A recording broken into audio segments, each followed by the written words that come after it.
ஊழலையும் திமுகவையும் எப்படி பிரிக்க முடியாதோ அதே போலதான் ஸ்டிக்கரும் திமுகவும். மத்திய அரசு கொண்டு வரும் திட்டங்களை எல்லாம் வேக வேகமாக ஸ்டிக்கரை ஒட்டி திராவிட மாடல் திட்டமாக்கி வருகிறது திமுக. பிரதமர் மோடி அரசின் சாதனைகளுக்கெல்லாம் முதல் ஆளாக ஸ்டிக்கர் ஒட்டும் திமுக அரசு இன்று நேற்றல்ல காலங்காலமாக இதை செய்து வருகிறது.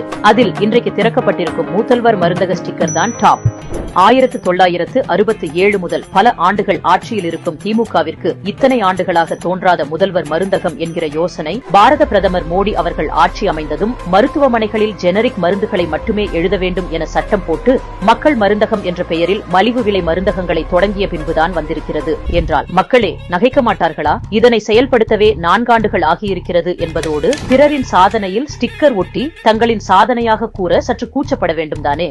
மக்கள் மருந்தகத்தில் மட்டும் திராவிட மாடல் அரசு ஸ்டிக்கர் ஒட்டவில்லை. மாறாக பிரதம மந்திரி வீடு கட்டும் திட்டத்தை கலைஞரின் கனவு இல்லம் எனவும், பிரதமர் கிராம சாலை திட்டத்தை முதல்வரின் கிராம சாலை திட்டம் எனவும், சமகிரக சிக்ஷா திட்டத்தை மாதிரி பள்ளிகள் திட்டம் எனவும், விஸ்வகர்மா திட்டத்தை கைவினைஞர்கள் மேம்பாட்டு திட்டம் எனவும், ஜல் ஜீவன் திட்டத்தை குடிநீர் குழாய் திட்டம் எனவும் அறிவிப்பது என இது தொடர்கதையாகிவிட்டது திமுக அரசிற்கு.